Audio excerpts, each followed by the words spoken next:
And I am going to focus on a relatively narrow topic, but it's very intertwined with what we're seeing. And actually, if you'll indulge me very briefly on a personal note, it's kind of ironic. I was greeted when I came in here by the Daily Cal photographer who took my freshman seminar on photography. And the reason that's so relevant is that's what brought me, believe it or not, to my concern about intercollegiate athletics.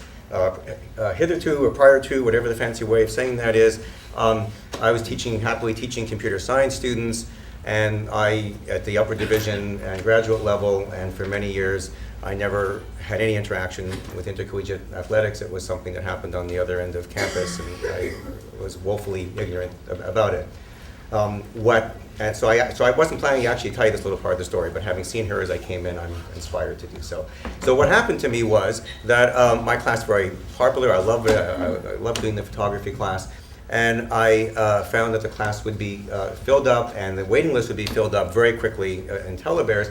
And I started to get emails from students across the campus saying, Professor Barsky, I went on, my telebears date began today, and I went on, already the wait list is full. What's happening with that? And only because of that, I learned something that almost every colleague to whom I've asked this question was also woefully ignorant, which is that the student athletes get an earlier telebears date than the rest of the students. Now, how many of you knew that before? Wow, you see, you guys are so much more savvy than us faculty. Go figure, I didn't know. We don't know that over there in the other side of the north part of campus. We didn't know. I know, and no one told me. I don't know where that's written down, but no one told me, so it's true. So I thought that seems kind of odd, and I've learned, in fact, that just to tell you some more things about that aspect of things, even though it's supposed to be about the money, but we have a program on campus, some of you may know, the University and Regents Scholars. I work with that program a bit, and I've met these students, wonderful, bright students. It's just a pleasure to interact with them. And I learned that at UCLA, they get the earlier telebears date, and they don't get it at Berkeley. And in fact, Berkeley loses some of these students who are very savvy to go to UCLA because they want to get in their classes like you guys can't get into your classes. So this kind of started to bring up this issue of what I call the P word, which is priorities. Started wondering about the priorities, and I started looking around. And the more I looked around, the more I was kind of surprised at how naive I was. And so let me ask you a few more things. You guys are way more savvy than I am, and I actually am here tonight not only to tell you a few things that I've learned, but to learn from you.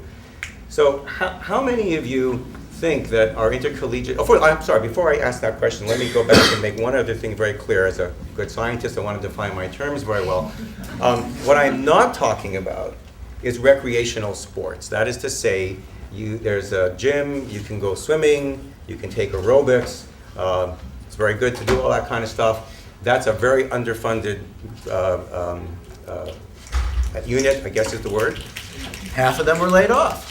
As a matter of fact, during my last photography class in the spring, this came up because we were looking at the Daily Cal. I don't know, I guess she's gone now, but anyway, and there was a big article about them all being laid off and all this kind of thing. So you've lost that opportunity. So that's got nothing to do with what I'm talking about. So I just wasted my time. What I'm talking about is the Department of Intercollegiate Athletics. This is a department, like many departments on campus, except that it's not an academic department, and it competes in terms of finances with just about any other department on campus. In fact, its budget exceeds just about any other department on campus. And what I want to ask you, see if you're smarter than I was, how many of you think that it brings into the campus more than $100,000 a year? Okay, so we have, I don't know, 10%, 20%. How many of you think it brings in between $0 and $100,000? Or more than 0? How many of you think it breaks even? Okay, well, I'm a good scientist. Nothing ever really breaks even, it's an integer problem. But anyway, how many of you think it actually loses money? Okay, so we have sort of a similar thing, and a lot of you don't know. Well, I was astonished to find out it loses money. It loses money big time, if I may use the phrase from the sports world. And according to what I understand, it loses money, order of magnitude, as we also say in my business, about $10 million a year. Oh, I hear some sighs. People didn't know that before. The administration obfuscates this by talking in terms that are about half of that in ways that I don't still understand, but it appears that they talk about a campus subsidy $3 to $7 million, on the average $4 to $5 million a year. And then they talk about a deficit of $4 to $5 million, because the two numbers sort of add up to the 10. And I want to be very careful, because I have all kinds of facts and figures with me. I'm not really going by that. So if I've said something that's incorrect, I apologize, and please, you can talk to me about it. I'm going mostly by my memory, but to give you the rough idea. The other aspect of this, for those of you who are taking statistics, there's some standard deviation. It's not the same from year to year. So I'm talking grossly. But I mean, I can tell you we're talking $50 million over 5 years, and so you can divide by 10, and many people can probably accomplish that task without a calculator. So that's what we're talking about. Now, what is that? One of the reasons I want to come here is how many of you realize that there is student registration fees going to support that program? Now, I'm inhaling quickly here. Only a few people.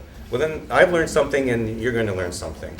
So let me tell you just a teensy bit more about the 10 million and why I want to talk to you guys about this. So the 10 million, again, that might be 5, might be 7, it changes from year to year. Part of the way that that shortfall is made up is that there are campus subsidies brought in to cover that. I personally feel that's an inappropriate priority just about at any time, and under the current circumstances with all the cuts that we hear about on a daily basis, I personally feel it's not a good priority. Maybe people disagree. That's why we're at Berkeley with a democracy. But what I want to tell you about is $2 million per year are coming out of your registration fees. And this has been true as far back as I can find the information, and it's not been easy to find the information. But that is the case. And well, actually 2.1.9, 2.0, 2.2, 2.2, 2.3, the last numbers that I have. So I don't know how many of you enjoy the games. That's great if you do. For those of you who don't go to them, you're paying for some of it anyway. And that is really my primary purpose in talking to you this evening. And I will tell you, for completeness, that when you look at the let me tell you a couple more things about that. If you look at the registration fees, and I have them, there are approximately 30 line items contained on that list. The number one item is the University Health Service. The number two item is the intercollegiate athletics, out of the 30. So that's where our priorities are in that area. And if you look further down the list, much further down, thank goodness, in terms of magnitude, but you will find two more items that are directly going into the intercollegiate athletics program. One of them is called the faculty athletics representative. This is some office or person, I'm going to be vague because I've had contradictory information, that is deemed the person who interacts with the NCAA and deals with the various crises that occur on campus, et cetera.